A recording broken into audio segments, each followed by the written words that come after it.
Hi, everybody. It's Wednesday. If I seem tired, it's because I did 3 hours of Twitch and then I recorded this video for like a half hour and then I realized I had it on the wrong settings.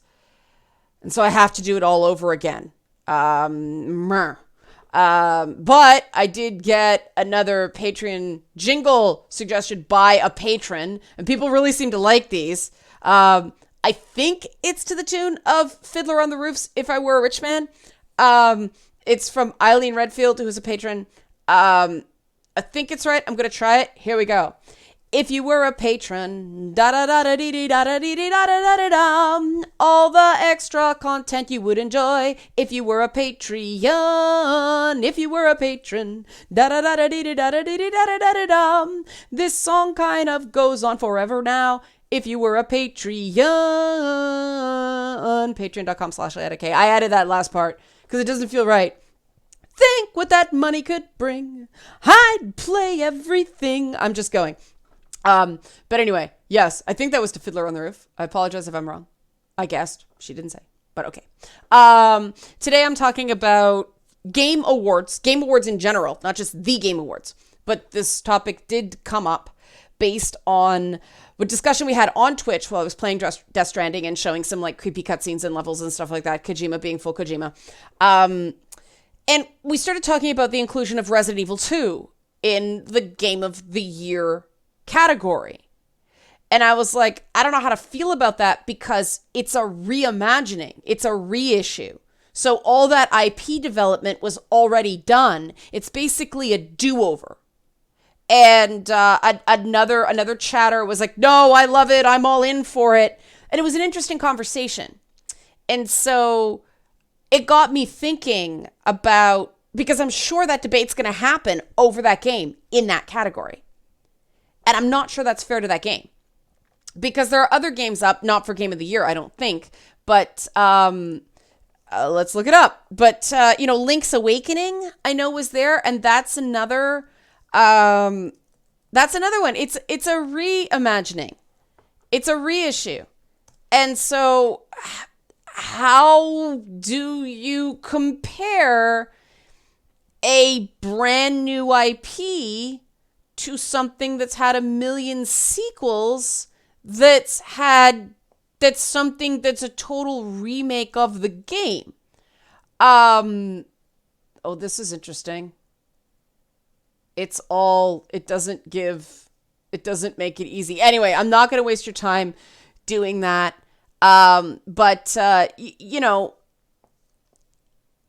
Because this stuff drives my systemized mind crazy. Because to me, and this happens with all award shows, I do not understand how 10 Best Picture nominees can go head to head. You know why they added 10 Best Picture nominees? So double the number of movies can say nominee for Best Picture. It's totally a marketing thing. And we have to keep in mind when we're talking about this stuff, these game awards, these award shows are more marketing than anything. Most people don't remember which games won awards in a given year. You do remember the games you discovered because they won awards. I remember Thimbleweed Park won awards because that's how I discovered it. I remember that Hellblade: Senua's Sacrifice won awards because that's how I discovered that game. It was the buzz around the awards that made me try it. That's the benefit of these awards. And so adding a, best remaster or best reimagining category means more games can get in. I still reject the entire idea of a single game being the best video game made all year. Just because how do you compare something like The Outer Worlds to something like Death Stranding to something like Resident Evil 2 to something like Control? The argument is, does it do what it sets out to do well? The problem with a game like a game made by Hideo Kojima is, what does he set out to do? No one's totally sure. That dude follows his muse, right? And, you know, The Outer Worlds is very similar gameplay-wise to stuff like New Vegas. On and on and on and on. Video games are so complex that it is so hard to compare two different sorts of games and say one is better or not.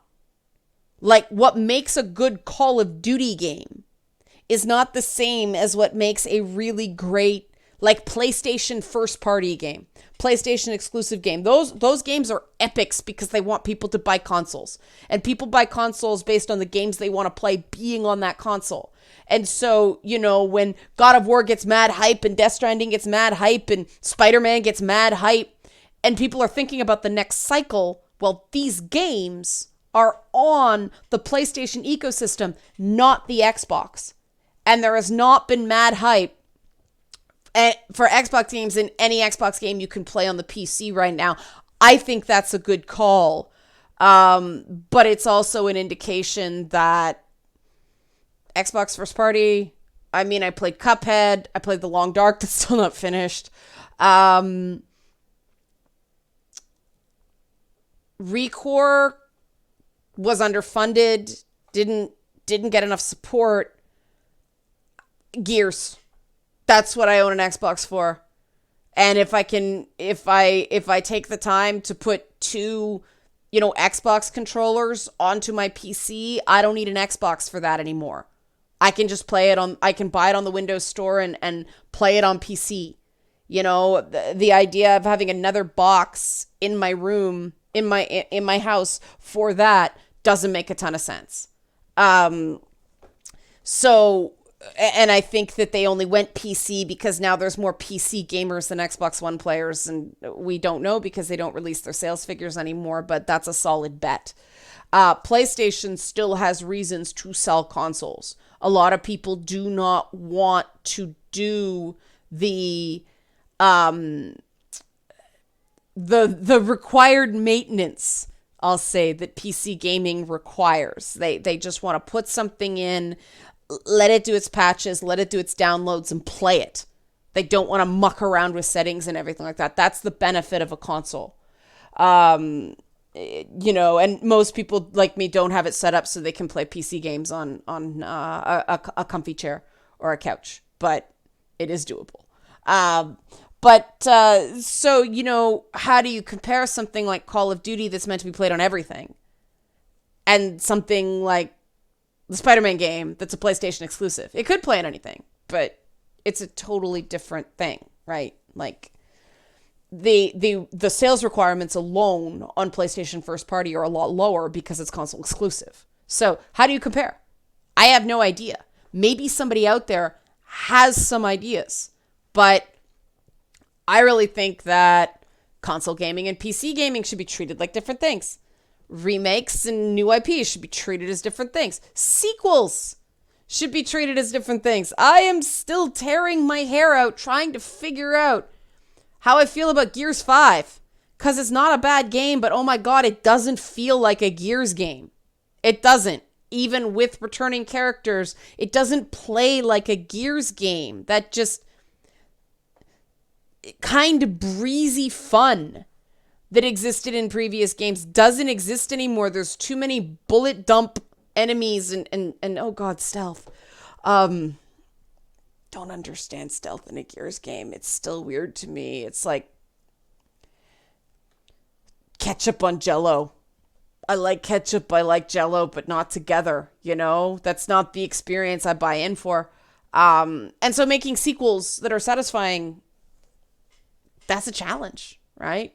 Keeping that thing going. Case in point, that new God of War game. Totally reimagined the franchise, totally consistent with the past games. Well freaking done, that's hard. And this is the thing about creating an Oscar-style award format for games. The BAFTAs get off easier because that's British only, so they're restricting it to their market. And I do think more countries should have awards like that just to encourage game making in their country.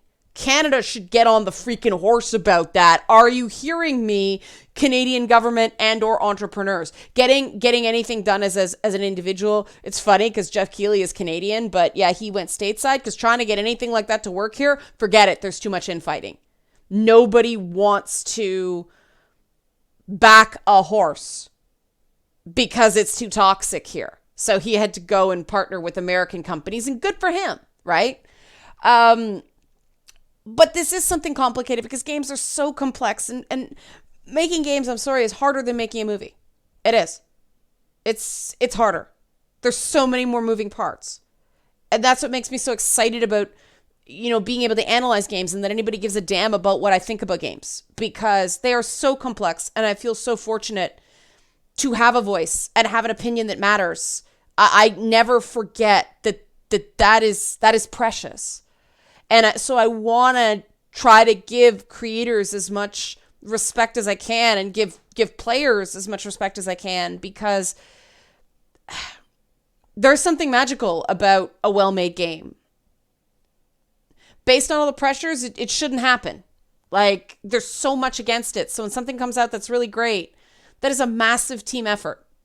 You look at the credits of a game. Look how many people it took to make that game happen, right? That's amazing. It's an amazing thing to be a teeny tiny part of. And I think that the awards for games should reflect that. I mean, from a purely crass business perspective, adding more categories to the game awards, yes, it makes the ceremony longer. And they may not want to because their money's in big trailer reveals and stuff like that. But adding more categories means more games can say, I won a game award. And so they get that marketing and that business funds flowing. I know you have to cap it because you don't want the awards to be too long. I've been involved with awards that they go crazy trying to decide whether to add a new award. That's up to them. It's not my business. This seems like a bit of an, and maybe there's no way to solve this problem other than to acknowledge it is a problem and recognize that Game of the Year awards are super subjective because of that, and just embrace the subjectivity and go with it. Because of the way the gamer mind thinks, I talk about the fact there is a gamer gaze, there is a gamer way of looking at the world. The more fair we can make these things seem, the better. Gamers don't go with the flow of politics and popularity politics and subjectivity and things like that. Gamers really revel in fairness. And so I think that even having these discussions adds to that feeling that at least we're thinking about it, at least we're trying to tackle this stuff. So I'm really curious about what you think. I'm also going to sing the Patreon Fiddler on the Roof if it was a patron again, because twice makes it nice. Okay, ready? If you were a patron, da-da-da-da-dee-dee-da-da-da-da-da-dee-dum, all the extra content you would enjoy if you were a Patreon. Hey, okay, patreon.com/Leanna K. Leave a comment. Feedback Friday is coming up on Friday. That's why it's called Feedback Friday. Thanks for watching.